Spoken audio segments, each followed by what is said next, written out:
G'day guys, and welcome to the episode of Team Mad Mullet Fishing Adventures. Well, today we're down on the Gold Coast. Well, usually call it beautiful Gold Coast, but today unfortunately she's overcast and it's raining. Hence why I've only got GoPros with me today. Now down the Gold Coast, just walking the banks, chasing flathead. I know you can pick it up out there. You've got light sandy colour, meaning more dark area. White sandy colour means sand, a darker colour means weed patches. Target those edges and you should get yourself a lizard.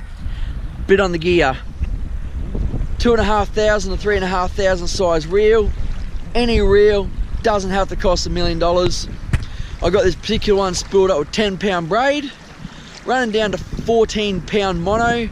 The 14-pound lead is just purely for abrasion. At the moment I'm using a 1/4 1/0 3-inch white gulp, and all we're doing is going along, flicking out as far as we can. We go bump bump, lift lift, retrieve your line, lift lift, retrieve your line, let it sink back to the bottom. Repeat this and just keep on working. Now as I'm facing here, let's say this is 12 o'clock. I will usually fish in a 10 to 2 fashion. So I'll start casting at 10 o'clock, bring it in, 10:30, bring it in, 11, 11:30, 12 and so on until I hit 2 o'clock. Then I'll move up about 5 meters and continue this process.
Does that yacht up there look like it's washed up? That yacht's on the rocks, isn't it?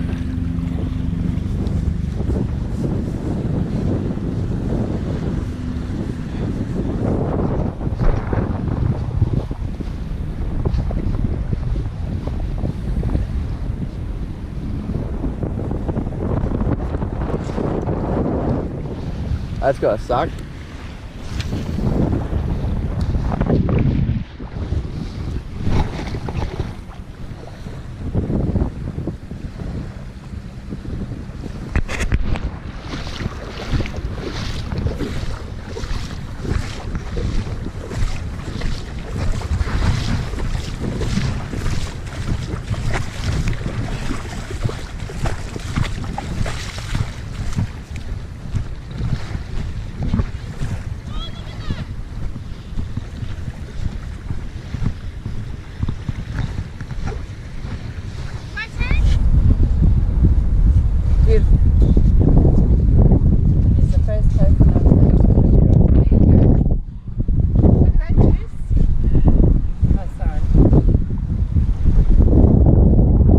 First fish of the day, the old 4-inch white gulp, 1/4 3/0.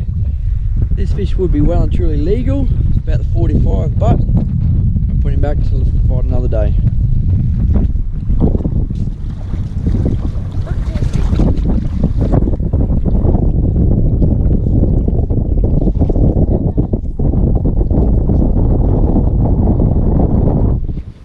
By far this is not a secret spot.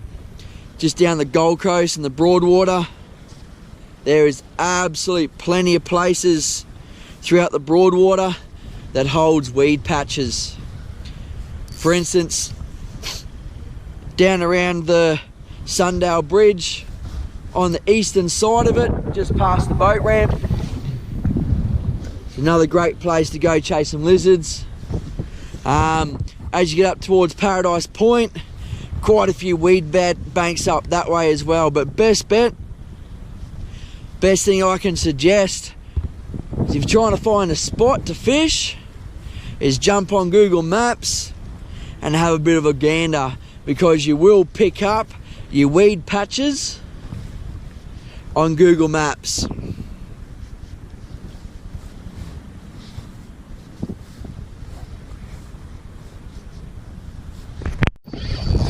Alright, I'm all hooked up.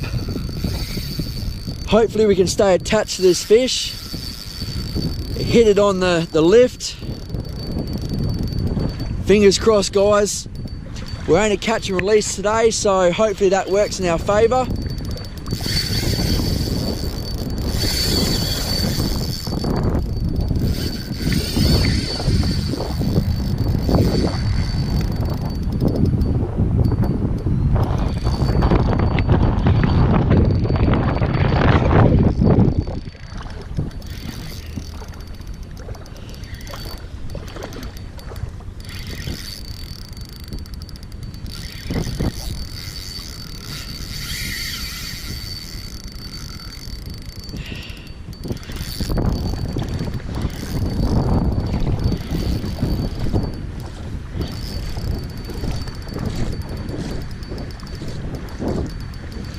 I'm calling this for maybe a trevally,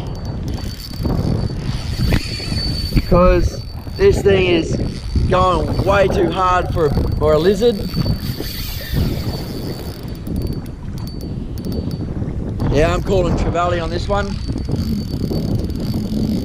Got about a good 60 to 70 meters of line out already, and this old, you know, bump, bump, bump on the rod as it's swimming tells me trevally. I'm only running 10 pound on this, so I can't put a huge amount of pressure on this fish.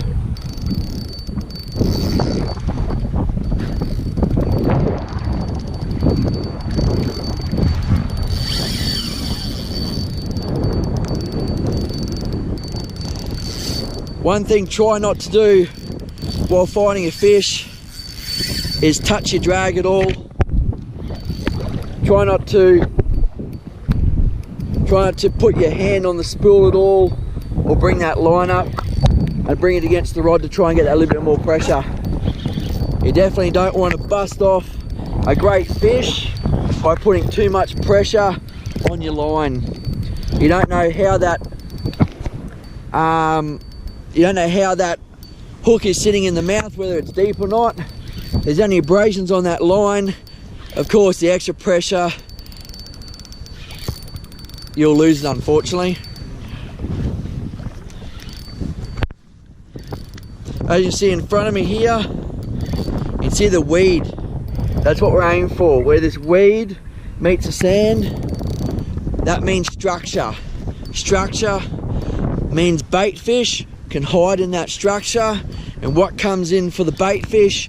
Predatory fish. Predatory fish being brim, flathead, tailor, jewfish, trevally, all those sorts of species.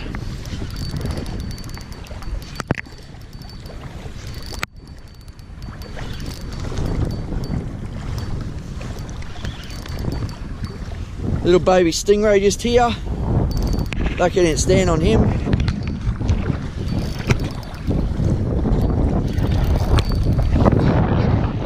Just walking along with this fish, it's travelling, you know, up towards surface. So I'm just walking very slowly with it. Every inch I gain is a win. I can stand and fight it in the one spot, but I rather walk with it. I'd like to give a bit of a shout out while I'm bringing this fish in to Bo Rickson. He's fished the Gold Coast area for quite some time and took me down to, told me where to go down here. And I'll leave the link in the description to his Instagram page. Top young little kid, 19 years of age, and has caught some unreal fish. So thank you, mate, for the chance to get out. And look, I haven't targeted normal species for some time, been caught up in the shark fishing. But mate, thank you very much. We're in the closing stages of the fight now. He's about 5 to 8 meters away. Just seen a nice big swirl. What have we got here?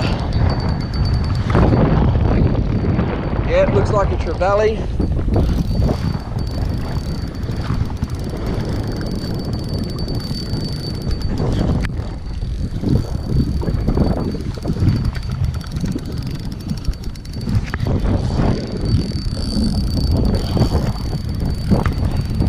Decent sized fish too.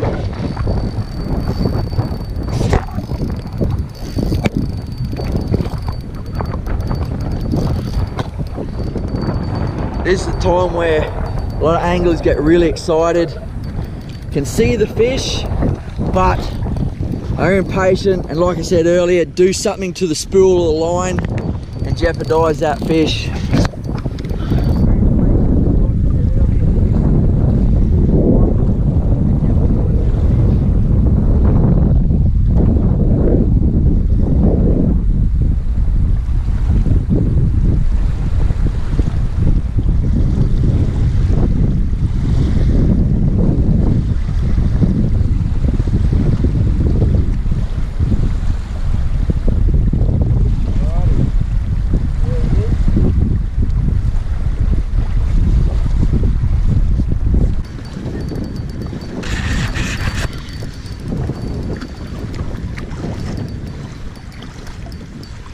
Alrighty, there he is.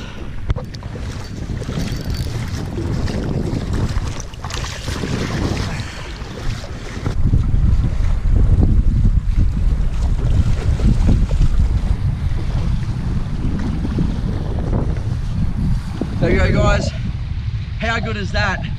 Land-based GT down the Gold Coast. That jig I was telling you about before, nice in the corner of the mouth. What I do, go down to the water and release this fish. And give it a bit of a swim because it was a hard fight.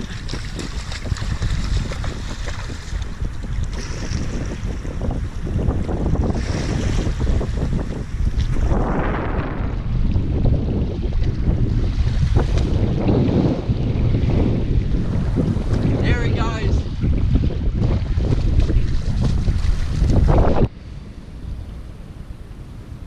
Another tip also is the weed on your lure, soft plastic, whatever it is, be sure to remove that every time you bring it in.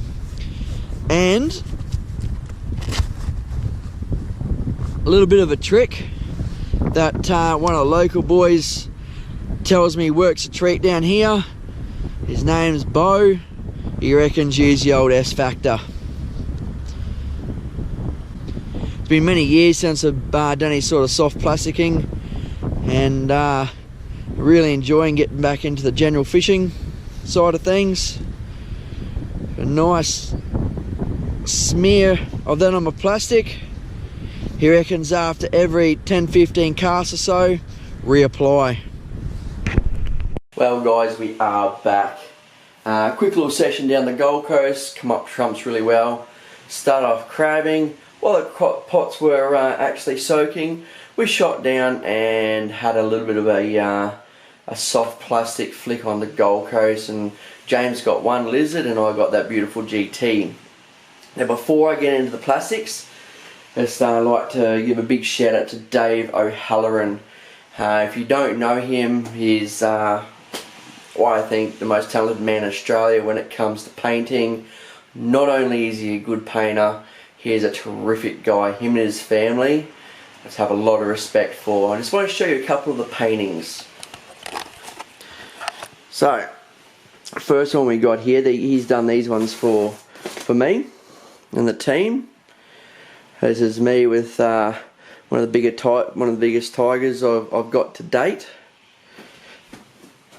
Next one is, of course, the little mini mad mullet. Beautiful painting. Another mad mullet drawing, and I've got quite a few others around the place as well.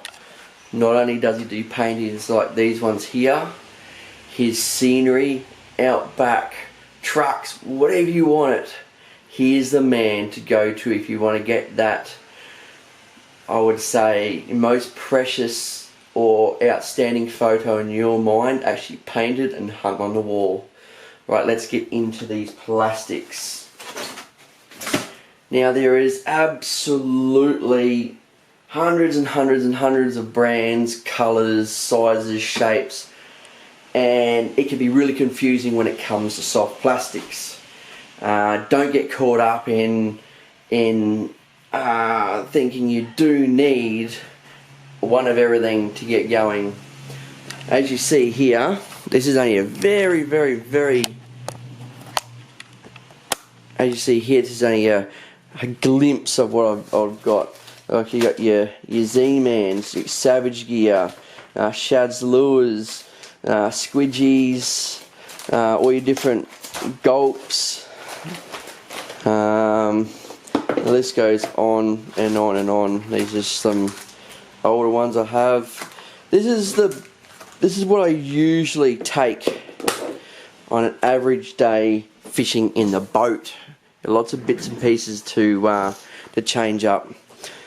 Best advice I can give you when coming to use plastics is try, if it's for the first time, try and go natural colours like your whites, your smelt scales, your silvers. Keep it natural.